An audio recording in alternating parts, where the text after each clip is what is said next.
There are wars fought with bullets, and wars fought with paper, but the most dangerous war I ever faced started with a fine for camouflage paint, and ended with a SWAT team dragging a woman out of a Zumba class.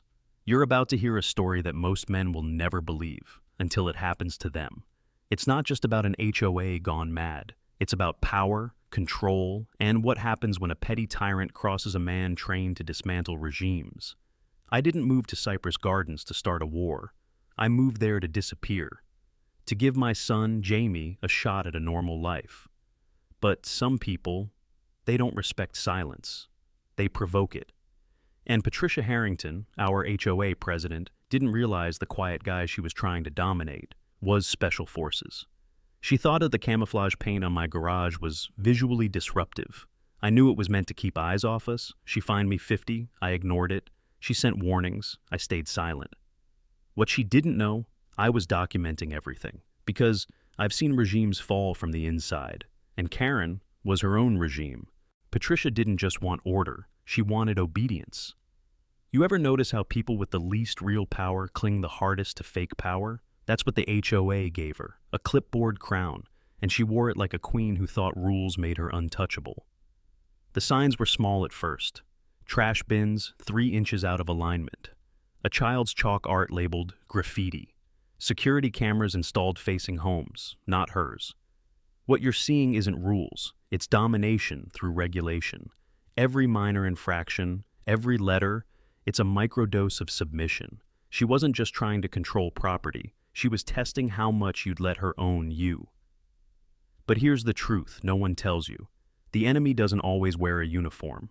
Sometimes they wear yoga pants, carry a clipboard, and smile while they destroy your life. It wasn't about me, not at first, but the moment Patricia targeted my son, Jamie, it became war. You see, Jamie has type 1 diabetes. That means his life depends on refrigerated insulin. During a power outage, I placed his backup insulin in a medical-grade cooler on our porch, labeled and locked. Patricia called it an unauthorized container. She opened it, read the medical warnings, and dumped every vial into a storm drain. That's when I knew what I was dealing with. Not just a control freak, not just a Karen, a narcissist with God delusions, a suburban dictator who believed she could destroy life-saving medication because it didn't fit her aesthetic. And that's when I stopped playing defense.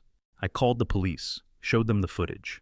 A detective, ex-military, watched it 3 times and said, "We don't usually charge people with attempted murder in gated communities, but here we are." Here's the secret they never teach you in schools. Tyrants always believe they're the hero of their own story. Even as they cuffed her in front of her smoothie bar during Zumba class, Patricia screamed that she was just keeping the neighborhood nice. She had no idea she was about to become a headline.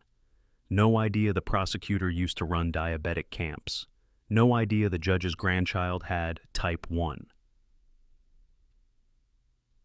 You ever seen a Karen try to explain away attempted murder with HOA bylaws? It's the closest I've seen to someone watching their mask rot off in real time. It didn't just end in court. It ended with her whole empire turned to ash. Over 200 neighbors showed up to vote her out. Turns out, everyone had a Patricia story. She used HOA power to harass families into selling their homes through her real estate agency. Her husband filed for divorce. Her license got suspended. And the HOA board, they apologized publicly for enabling her madness. In the courtroom, when they played the footage of her dumping insulin, a juror broke down in tears. She got 15 years.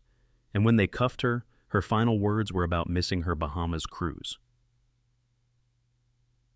Men, listen carefully. This wasn't about paint. It was about power. And what happens when it's placed in the hands of someone who never earned it? Most men drift through life assuming the battle is out there, overseas, political, financial. But sometimes, the real war is 3 houses down from your cul-de-sac. The enemy? The ones who weaponize rules to make you kneel. If you're still watching, you're not like most men. You've felt it, that fire, that sense that the world's trying to tame something primal inside you. Here's your moment. Comment, "I will not kneel," twice below to lock this into your identity and to tell the algorithm we still exist. Men who see, men who stand, men who don't fold. This story wasn't about me, it's about you. How long will you keep letting polite tyranny rule your life? How long before you choose who you are? You want elite knowledge? Here's the first truth. The most dangerous man is the one who sees through polite control and walks away from it. Subscribe for more stories they don't want you to hear. And remember, you don't need permission to be free.